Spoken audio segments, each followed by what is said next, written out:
नमस्कार। आज हम जानेंगे ज्योतिष के बारे में। ज्योतिष विद्या ये क्या है? ज्योतिष एक ग्रहों के अनुसार, राशियों के अनुसार चलने वाला एक गणित है। ज्योतिष के अनुसार आपके जीवन में आने वाली मुश्किलियाँ, आने वाले सुख और दुख की परिभाषा उसको समझाता है। ज्योतिष क्या है? ज्योतिष एक कला है, ज्योतिष एक विद्या है, ज्योतिष एक शास्त्र है जिसके अनुसंधान पे बहुत सारे ऋषि मुनियों ने, बहुत सारे लोगों ने बहुत सारे पुस्तकें भी लिखे हैं। तो आज हम जानते हैं कि ज्योतिष से क्या क्या हो सकता है। ज्योतिष में आने वाले हर एक ग्रह, हर एक राशि, हर एक नक्षत्र उसके बारे में जाना जाता है।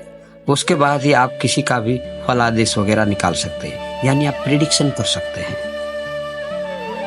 और अब जानेंगे कि ज्योतिष के बारे में आपने जो भी जाना, उसके अलावा ज्योतिष कैसे जान सकते हैं, प्रिडिक्शन कैसे कर सकते हैं, प्रिडिक्शन से कौन से फायदे होते हैं और उसके बाद हम उसका रिजल्ट कैसे देख सकते हैं, वो भी बताएंगे।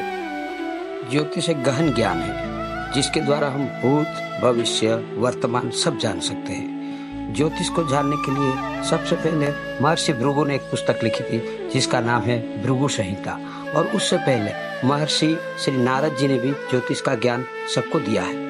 के अंदर ज्योतिष के अंदर सम्मिलित है ज्ञान, ध्यान, योग, नक्षत्र, ग्रह, घड़ी, पल, समय, जन्म तारीख, जन्म समय और जन्म स्थल इत्यादि। उन सभी से बनता है एक जन्माक्षर जिसको हम जन्म कुंडली कहते हैं, और उस कुंडली के द्वारा हम अपने ग्रहों की स्थिति, नक्षत्रों की स्थिति और घड़ी पल के हिसाब से गणित से जो बनती है जन्म कुंडली, उसके द्वारा हम अपना भूत, भविष्य, वर्तमान, आने वाला समय, गया हुआ समय, आने वाला समय और जो अभी चल रहा है उसके बारे में भी हम जान सकते हैं। जब इंसान इस धरती पे जन्म लेता है, तब जब ग्रह जो अपनी परिस्थितियों में होती है, जिसे हम जान सकते हैं उसका जन्माक्षर, एक जन्म कुंडली, जिसके हिसाब से उसका सुख, उसका दुख, उसका कर्म, उसके गए हुए कर्म और आने वाले जीवन में करने वाले कर्म की गति जानी जा सकती है। उस गति के हिसाब से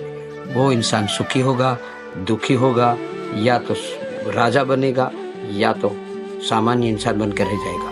वो सब बातें इस ज्योतिष के द्वारा और इस गणित के द्वारा जान सकते हैं। अपने जीवन में कितनी पढ़ाई करेंगे, कब शादी होगी, कब क्या होगा, उसके बारे में सब जान सकते हैं। ज्योतिष वो गहन ज्ञान है, उसके द्वारा हम अपने भूतकाल में क्या थे, यानी कि पुनर्जन्म में क्या थे, पिछले जन्म में क्या थे, अब इस जन्म में क्या होंगे, वो सब बातें उसमें बताई गई है। क्या आपका मोक्ष होगा या तो आप फिर से जन्म लेंगे, वो सभी बातें ज्योतिष के ज्ञान द्वारा हम जान सकते हैं। इस ज्योतिष के द्वारा तब ज्ञान और ध्यान के हिसाब से हम खुद ईश्वर का साक्षात्कार भी कर सकते हैं। ज्योतिष के द्वारा हम अपने कर्मों में किए हुए दुष्कर्म को हम अच्छे फल में उसको परिवर्तित कर सकते हैं। अपना अच्छा कर्म करके फिर से हम पुण्यशाली, पुण्य आत्मा बन के मोक्ष को भी प्राप्त कर सकते हैं। उसी सब को जानने के लिए ज्योतिष बहुत जरूरी है, और यही है ज्योतिष जिससे हम इस कर्म के बंधनों से मुक्त हो सकते हैं और ईश्वर की भी प्राप्त कर सकते हैं और सुखों को भी भोग सकते हैं। तो आज हमने जाना कि ज्योतिष क्या है, ज्योतिष के द्वारा क्या क्या चीजें हमें मिलती है और ज्योतिष के द्वारा हम क्या क्या चीजें जान सकते हैं। यही सब बात मैंने आज आपको बताई। ज्योतिष के जैसे 9 ग्रह है, 12 राशि है और कुंडली में 12 घर है, जिससे हम अपना भूत, भविष्य, वर्तमान सब जानते हैं और जान सकेंगे। अगले हफ्ते में हम देखेंगे कौन सा ग्रह किस स्थिति में कौन सा फल देगा। नमस्कार।